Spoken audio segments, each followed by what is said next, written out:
नमस्कार, आदाब। आपके साथ मैं स्मिता शर्मा हूं और आप देख रहे हैं मेरा YouTube station Smita Sharma journalist. वैसे हर रोज दोपहर 1:30 बजे हमारी कोशिश होती है कि आप लोगों के सामने में ईरान युद्ध से जुड़ी हुई तमाम बड़ी खबरों को समेट सकूं। आज हम उस वक्त पर मुखातिब नहीं हो सके, उसके लिए माफ़ी चाहती हूं, क्योंकि मैं पश्चिम बंगाल में हूं। आप देख सकते हैं ये जो मेरे पीछे आपको गांव नज़र आ रहा है, नंदीग्राम में हूं मैं। नंदीग्राम के दाऊदपुर इलाके से एक खास ग्राउंड रिपोर्ट आपके लिए मैं जल्द लेकर आ रही हूं। अपना बेल आइकन नोटिफिकेशन ज़रूर प्रेस कर दीजिएगा कंटेंट अलर्ट के लिए। लेकिन जहाँ तक ईरान युद्ध का सवाल है, तो शुक्रवार को जो एक सकारात्मक खबर सुनने को मिली कि इजरायल और लेबनान के बीच में सहमति बन गई है एक अंतरिम सीज फायर को लेकर। अगले 10 दिनों तक ये सीज फायर होने की बात की गई है। पिछले कुछ दिनों में हमने देखा कि अमेरिका में जिस तरीके से बातचीत हुई दोनों पक्षों के बीच में, जिसका नेतृत्व कर रहे थे मार्को रूबियो, जो कि यूएस सेक्रेटरी ऑफ स्टेट हैं। लेकिन ये सवाल लगातार बरकरार है कि क्या इजरायल सही में किसी भी समझौते को ट्रू टू इट्स वर्ड्स रहेगा या नहीं, या समझौते को तोड़ देगा, क्योंकि इसको लेकर बहुत आशंकाएं ऑलरेडी जताई जा रही हैं। उसके बारे में बताती हूँ, लेकिन पहले आपको बता दूं कि जहां तक इस अग्रीमेंट का सवाल है, क्योंकि ये जो बातचीत हो रही है, ये जो समझौता हुआ है, इसमें हिजबुल्ला शामिल नहीं है। और हिजबुल्ला को बार बार ईरान ने कहा है कि उनको शामिल करना ज़रूरी है, उनके खिलाफ भी आप कोई ऑफेंसिव नहीं करेंगे। हिजबुल्ला पर अगर हमला करते रहें तो फिर ईरान और अमेरिका के बीच में जो अंतरिम एक सीज फायर हुआ है उस पर भी उसका असर पड़ेगा अगर युद्ध रिज्यूम होता है तो। और इस बाबत जो स्टेटमेंट जारी की गई है व्हाइट हाउस की तरफ से, उसमें कहा गया है कि both countries recognise the significant challenges faced by the Lebanese state from non state armed groups, Hezbollah को रेफर कर रहे हैं, which undermine Lebanon's sovereignty and threaten regional stability. Both countries understand that those groups' activities must be curtailed such that their only forces authorized to bear arms in Lebanon will be the Lebanese Armed Forces, Internal Security Forces, Directorate of General Security, General Directorate of State Security, Lebanese Customs and Municipal Police. Essentially ये कह रहे हैं कि देखिए, ये हम Hezbollah को नहीं मानते हैं कि वो कोई लेजिटिमेट संगठन है, जबकि हिजबुल्ला वहाँ पर एक पॉलिटिकल आउटफिट है और उनकी एक अपनी आर्म्ड विंग है। इसके तहत अमेरिका ने जो समझौता करवाया है और जिस पीस टॉक्स को ब्रोकर करवाए, ये पहली बार हुआ है जिस तरीके से ये देखने को मिल रहा है। इसमें कहा गया कि 16 अप्रैल को 5 बजे ईस्टर्न स्टैंडर्ड टाइम, तो आज शुक्रवार सुबह तड़के जो है हमने देखा कि इस समझौते की शुरुआत हुई। शुरुआती दौर में 10 दिनों के लिए इस समझौते पर हामी भरी गई है और संघर्ष विराम पर। And as a gesture of goodwill by the government of Israel intended to enable good faith negotiations towards a permanent security and peace agreement between Israel and Lebanon. और बाद में इस पीरियड को जो है एक्सटेंड किया जा सकता है म्यूचुअली। अब देखिए, ये समझौता तो करवा दिया है, लेकिन बहुत बड़े सवाल खड़े हैं। क्या इजराइल सही में अपने हिस्से के शर्तों पर खरा उतरेगा, अपनी शर्तों को मानेगा? क्योंकि इजराइल की इंटेंशन को लेकर पूरी दुनिया में इस वक्त बहुत कड़े बयान दिए जा रहे हैं, बहुत पूरी तरीके से निंदा की जा रही है। खुद अमेरिका के जितने एलाइज हैं, कनाडा के मार्कानी हो, ऑस्ट्रेलिया के एंटनी अल्बनीजे, यूरोप के तमाम नेता, जॉर्जिया मेलोनी ने तो ये तक कह दिया है कि लेबनान में जो भी इजरायली ऑफेंसिव है वो पूरी तरीके से अवैध है। और तमाम नेता कह रहे हैं, वर्ल्ड लीडर्स कह रहे हैं, जो वैसे अमेरिका के एलाइज हैं, दोस्त हैं, लेकिन वो कह रहे हैं कि आप लेबनान को गाजा नहीं बना सकते हैं। अब इस दौरान चिंताएं जताई जा रही हैं। महा याहिया, जो कि एक रिसर्चर हैं, थिंक टैंक के साथ जुड़ी हुई हैं, कार्नेगी के साथ भी, उन्होंने ट्वीट कर लिखा है कि Lebanon Israel ceasefire agreement a deja vu moment, क्योंकि ऐसा तो नहीं है कि दोनों पक्ष में पहली बार जो है कोई सीज फायर हो रहा हो। Again a unilateral agreement that allows Israel to bomb when it sees fit, कि ये एक तरफा समझौता है जो इजराइल को ये अधिकार देता है कि इजराइल जब चाहे वापस से लेबनान पर अपने हमले फिर से शुरू कर सकता है, हमले तेज कर सकता है। No mention of withdrawal from occupied zones, क्योंकि लेबनान में अगर हिजबुल्ला की मौजूदगी है, इसकी जड़ें जो हैं वो गाजा से जुड़ी हुई हैं, वो फिलिस्तीन से जुड़ी हुई हैं। और आप अपनी जो ऑक्यूपेशन है, जो अवैध ऑक्यूपेशन है वेस्ट बैंक पर, उसको आप जारी रख रहे हैं। गाजा में आपका नरसंहार, आपकी ज्यादतियां वो जारी हैं, लेकिन एक समझौता करते हैं जिसमें आप लेबनान पर, हिजबुल्ला पर ये तमाम आप शर्त लगा देते हैं। And asks Lebanese government to demonstrate their ability to ensure sovereignty, और आपने ये दारोमदार रख दिया लेबनान की सरकार पर कि आप संप्रभुता को पूरी तरीके से, इजराइल की संप्रभुता को आप इंश्योर करें। तो वो बेसिकली कह रही हैं कि इससे कुछ बहुत ज़्यादा निकल कर नहीं आने वाला है। उधर फ्रांस के जो राष्ट्रपति हैं इमैनुअल मैक्रों, उन्होंने भी एक पोस्ट लिखा ट्विटर पर जिसमें उन्होंने कहा कि I fully support the ceasefire between Hezbollah and Israel as announced by President Trump yesterday, कि मैं इसका पूरी तरीके से समर्थन करता हूं।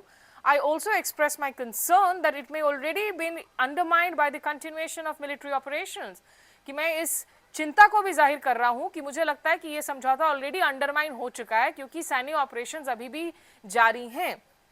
आगे लिखते हैं कि I call for the safety of civilian populations on both sides of the border between Lebanon and Israel. Hezbollah must renounce its weapons. Israel must respect Lebanese sovereignty and stop the war. देखिए, Israel ने जब से कहा कि हम ये अंतरिम समझौते को हामी दे रहे हैं, तो लेबनान में 10 लाख से ज़्यादा लोग विस्थापित हैं, सदर्न लेबनान में खास करके अगर आप देखें, और जिसमें बेरूट भी शामिल है। उन लोगों के अपने वापस घर जाने की खबरें आ रही हैं, लेकिन इजराइल की सेना ने कहा है कि लिटानी नदी के दूसरी तरफ जो सदर्न साइड है उसमें वापसी ना करे क्योंकि वहां हमारी ऑपरेशंस जारी रहेंगे। तो नेतन्याहू ने बयान दिया है, नेतन्याहू के भी बयान को सुन लीजिए आप, और फिर आपको बताते हैं कि Donald Trump Iran US war को लेकर क्या कह रहे हैं। יש לנו הזדמנות לעשות הסכם שלום היסטורי עם לבנון. הנשיא טראמפ מתכוון להזמין אותי ואת נשיא לבנון כדי לנסות לקדם את ההסכם הזה. ההזדמנות הזאת קיימת משום שמאז מלחמת התקומה אנחנו שינינו עד היסוד את מאזן הכוחות בלבנון. אנחנו הפעלנו את הביפרים, אנחנו חיסלנו את מצבור הנשק העצום של 150,000 רקטות וטילים שנסראללה הכין להחריב את ערי ישראל. אנחנו חיסלנו את נסראללה. והמאזן הזה השתנה בצורה כזאת שהתחלנו לקבל קריאות מלבנון בחודש האחרון, לקיים שיחות שלום ישירות בינינו לבינם, דבר שלא היה למעלה מ-40 שנה. אני נעניתי לקריאה הזאת, והסכמתי לפסק זמן, או יותר נכון, להפסקת אש זמנית של 10 ימים, כדי לנסות לקדם את ההסכם שהתחלנו לדון בו עם פגישת השגרירים בוושינגטון. בשיחות השלום האלה יש לנו 2 דרישות יסודיות. 1, פירוק חיזבאללה מנשקו. 2, הסכם שלום בר קיימא, שלום מתוך עוצמה. כדי להשיג את הפסקת האש, חיזבאללה התעקש על 2 תנאים. התנאי הראשון, ישראל חייבת לסגת מכל שטחה של לבנון, עד הגבול הבינלאומי. תנאי שני, הפסקת אש במתכונת שקט תמורת שקט. לא הסכמתי לא לזה ולא לזה, ואכן 2 התנאים האלה אינם מתקיימים. אנחנו נשארים בלבנון ברצועת ביטחון מעובה. זה לא 5 הנקודות שהיו לפני שהגעת הערים. זה רצועת ביטחון שמתחילה בים וממשיכה עד הר דוב ומבואות החרמון עד גבול סוריה. רצועת ביטחון של 10 קילומטר עובי, שהיא הרבה יותר חזקה, הרבה יותר עצימה, הרבה יותר רצופה והרבה יותר מוצקה ממה שהיה לנו קודם לכן. שם אנחנו נמצאים, אנחנו לא יוצאים.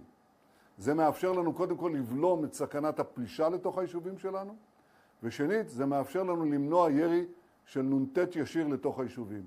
היישובים עכשיו מוגנים משתי הסכנות הללו. כמובן, יש עוד בעיות. יש עוד טילים שאנחנו צריכים, או יותר נכון רקטות שעדיין נשארו להם, גם בזה נצטרך לטפל, כחלק מאותה התקדמות להסכם ביטחון והסכם שלום רציף. אבל יש דבר נוסף, ואני רוצה להגיד לכם מהו. אני דיברתי עם הנשיא טראמפ עכשיו ביומיים האלה, והוא אמר לי שהוא נחוש בצורה אדירה להמשיך גם את המצור הימי, וגם להביא לפירוק יכולת הגרעין של איראן, מה שנותר ממנה. הוא לא מוותר על זה, הוא בטוח שיכול לסלק את האיום הזה אחת ולתמיד, בהמשך לדברים הגדולים שעשינו יחד. כמובן נטפל גם באיום הטילים, גם ביכולת העשרה, אני לא מפרט. יש פה 2 מהלכים חשובים מאוד, שיכולים לשנות את מצבנו הביטחוני והמדיני באופן יסודי לשנים הבאות. בעזרת השם נעשה, בעזרת השם גם נצליח. Will Hezbollah stick to the ceasefire? Are you confident about that? I think they will. I think it's going to be, actually it's very exciting because it's 48 years. We're going to be meeting with Bibi Netanyahu, as you know, and the president of Lebanon. And I had a great talk with both of them today. They're going to be having a ceasefire, and that'll include Hezbollah. And I think it could be number 10 for me. तो एक तरफ Netanyahu कहते हैं कि भाई हम समझौते को तैयार हैं, दूसरी तरफ कहते हैं कि लिटानी नदी के दक्षिण में जो हमारी ऑपरेशंस है वो हमारे सेल्फ डिफेंस में है, वो अभी भी जारी रहेगी और इसीलिए तमाम लोग स्केप्टिकल हैं इस समझौते को लेकर कि ये कोई पहली बार नहीं हो रहा है कि आप एक सीज फायर की बात कर रहे हैं, लेकिन ये सीज फायर का पूरा स्वरूप है वो बड़ा इस वक्त विवादित है और उस पर भरोसा कर पाना बड़ा मुश्किल है। लेकिन ये cease fire is at the heart of the US Iran cease fire जो अभी जारी है 15 दिनों के लिए। अब उसके दौरान इस्लामाबाद टॉक्स भले ही फेल हो गई हों, बार बार डोनाल्ड ट्रंप कह रहे हैं कि हम बहुत नज़दीक पहुंच चुके हैं, बातचीत करने को तैयार हैं, ईरान बातचीत करना चाहता है, बहुत मूवमेंट नहीं हुई है। लेकिन आपको याद दिला दें कि पाकिस्तान की तरफ से कोशिशें जो हैं वो भी खत्म नहीं हुई हैं। जहां 3 देशों का दौरा कर रहे हैं शहबाज शरीफ और अब वो तुर्की पहुंचे हैं, एनाटालिया में वो डिप्लोमेसी फोरम में शिरकत कर रहे हैं, राष्ट्रपति एर्डोगान से मुलाकात कर रहे हैं। तो वहीं जो उनके आर्मी चीफ है फील्ड मार्शल असीम मुनीर वो तेहरान में मौजूद हैं और वहाँ उन्होंने जिस तरीके से अब्बास अरागची से मुलाकात की थी, ईरानियन आर्मी से मुलाकात की, अब पेजेश्कियां से भी मुलाकात की है। तो शहबाज शरीफ ने भी यही कहा है कि तुर्की के साथ मिलकर जो है हम काम कर रहे हैं डायलॉग प्रमोट करने के लिए। गालिबाफ जो ईरान के स्पीकर हैं पार्लियामेंट के, उन्होंने भी इजराइल लेबनान के बीच में समझौते का स्वागत तो किया है, लेकिन ये भी कहा है कि ये समझौता हुआ है हिजबुल्लाह की स्टेडफास्टनेस की वजह से और we will remain together until the full realisation of victory. Rhetoric दोनों पक्षों से जारी है, ईरान हो अमेरिका हो, कोई भी अपने जो मैक्सिमलिस्ट पोजीशंस है, जो परंपरागत पोजीशंस है उसको नहीं छोड़ रहा है। लेकिन अंत में एक पेजेश्कियां का एक ज़रूरी ट्वीट है जिसमें वो लिखते हैं कि nuclear weapons for one regime but war against an entire nation over its peaceful nuclear programme, कि एक रिजीम के लिए परमाणु हथियार देने को आप तैयार हैं, लेकिन बाकी पूरी एक मुल्क के खिलाफ आप बात कर रहे हैं, उनके खिलाफ आप जंग छेड़े हुए हैं जो शांतिपूर्ण तरीके से एक परमाणु कार्यक्रम को आगे बढ़ा रहे हैं। Scientists assassinated in Iran, Iraq and Syria, children killed in Minab, has human conscience died in some world leaders, कि हमारे यहाँ पे मिनाब के बच्चे मर रहे हैं, सीरिया ईरान इराक में साइंटिस्ट्स की हत्या हो रही है। तो क्या मानवता खत्म हो चुका है पूरी दुनिया में, इस बाबत पेजेश्कियां कह रहे हैं। तो इजराइल लेबनान के बीच में ये जो समझौता है ये होल्ड करेगा या नहीं, या इजराइल एक बार फिर से इसे एक शील्ड के तौर पर इस्तेमाल करेगा कि एक तरफ तो समझौते की बात कर रहा है लेकिन दूसरी तरफ सैन्य हमले उसके पूरी तरीके से जारी हैं। और ईरान और यूएस के बीच में ये कोशिशें पाकिस्तान के जरिए मध्यस्थता के जरिए जारी है कि एक बार फिर से इस्लामाबाद टॉक्स कब हो कैसे हो, क्योंकि जो अंतरिम समझौते की बात हुई थी वो ख़त्म होने के साथ क्या एक बार फिर से ये हमले रिज्यूम होंगे। तैयारी तो दोनों तरफ है, दोनों तरफ ने कह रखा है और डोनाल्ड ट्रंप जो है बढ़ चढ़कर हर रोज़ धमकियां भी देते हैं कि अगर बात नहीं माने तो हम पूरी तरीके से आपको बॉम्ब आउट कर देंगे। तो यही कुछ बातें आपके लिए समेटनी थी आज के इस अपडेट में। स्थिति में बहुत ज़्यादा इम्प्रूवमेंट नहीं है और इजराइल लेबनान का ये जो समझौता हुआ है ये युद्ध को रोक पाएगा बहुत लंबे वक्त तक, उम्मीद हम करेंगे, लेकिन मुझे बहुत ज़्यादा आशा नहीं है कि ऐसा हो पाएगा। अभी के लिए मेरे साथ बस इतना ही। हमारे साथ जुड़े रहिए और पश्चिम बंगाल के चुनावों से जुड़े हुए ग्राउंड रिपोर्ट्स जल्द हमारे चैनल पर। बेल आइकन नोटिफिकेशन जरूर प्रेस कीजिएगा कंटेंट अलर्ट के लिए। नमस्कार, आदाब।